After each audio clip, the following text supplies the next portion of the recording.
يا مساء الفل عليكم، عاملين ايه؟ ويا رب تكونوا بخير، واهلا بيكم في فيديو جديد من الكوره من على الكنبه. وفيديو النهارده هو عن المعجنه والمدعكه اللي هتكون موجوده في نص نهائي دوري الابطال ما بين اشجار بايرن ميونخ وميرينجي العاصمه ريال مدريد. وقبل ما نبدا الفيديو ما تنساش تعمل لايك للفيديو ده وتعمل سبسكرايب للقناه عشان تشوف كل الفيديوز اللي جايه. وخلينا نبدا مع بعض، يلا الفيديو. نص نهائي دوري الابطال ما بين ريال مدريد وبايرن ميونخ.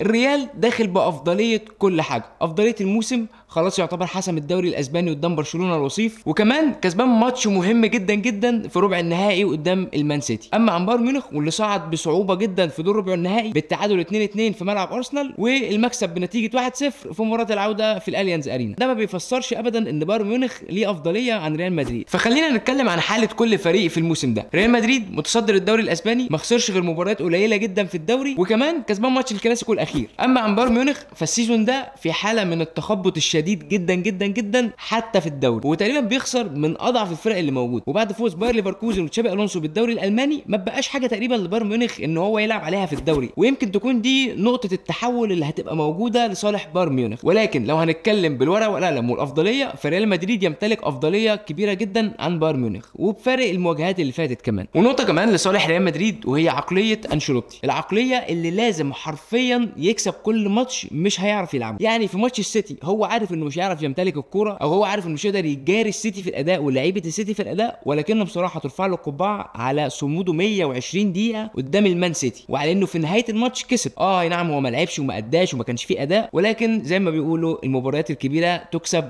ولا تلعب. وعلى الرغم من ان انا مش من انصار مدرسه ان انت تكسب وما تلعبش وما تاديش، ولكن احنا برضو بندي كل فريق حقه. فريال مدريد وبشخصيه ريال مدريد في دوري الابطال وعقليه لعيبه ريال مدريد في دوري الابطال بالاخص يمتلك افضليه عن بايرن ميونخ، خصوصا ان بايرن ميونخ تقريبا في الفتره دي في اسوأ حالات من قبل حتى اعلان رحيل توماس توخيل في اخر الموسم. وفي اخر المواجهات ما بين الفرقتين في بطوله دوري الابطال كانت دايما الافضليه لريال مدريد. عشان كده ريال مدريد داخل نص النهائي ده وكعبه عالي على بايرن ميونخ، لانه بيمتلك سجل مواجهات افضل قدام بايرن ميونخ. اما عن بايرن ميونخ واللي الموسم بتاعه مش ولا بد ويعني موسم سيء جدا، هل هيكون ليه كلام تاني ولا هيكون ريال مدريد رايح يحرق الاشجار في اليانز ارينا زي ما احنا متعودين الكام سنه اللي فاتوا؟ اما عن سكواد ريال مدريد فريال مدريد بيمتلك اقوى خط نص في العالم ببيلينجهام، توني كروس، لوكا مودريتش صاحب ال 40 سنه لحد دلوقتي اللي بينزل الملعب يدي دروس للعيبه عندها 20 و25 و22 سنه، وكمان عندك اردا جولر الراجل اللي بينزل كل ماتش يجيب جون وبعد كده انشيلوتي يريحه، وفالفيردي الرئه اللي ما بتخلصش ريال مدريد حرفيا، وعندك طبعا في الهجوم رودريجو وفينيسيوس. ولكن خلينا نتكلم بالاخص عن بيلينجهام،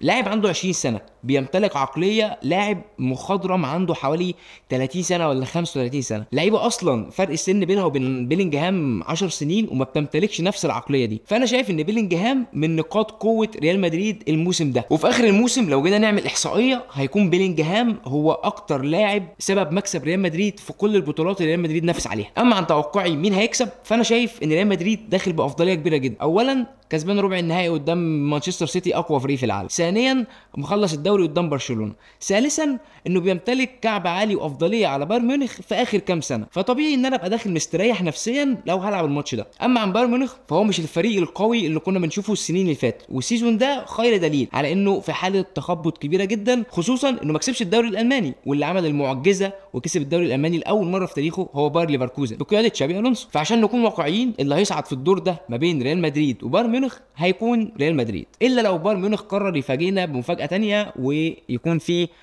يعني معجزه بقى من عند ربنا. وبس كده، ده كان فيديو النهارده، حديث سريع كده عن ماتش بايرن ميونخ وريال مدريد في نص نهائي دوري الابطال. لو عجبك الفيديو ما تنساش تعمل لايك وسبسكرايب عشان تشوف كل الفيديوز اللي جايه، وبشاركوني رايكم تحت في الكومنتس مين هيكسب الماتش وتوقعوا نتيجه الماتش هتبقى كام، واشوفكم الفيديو اللي جاي.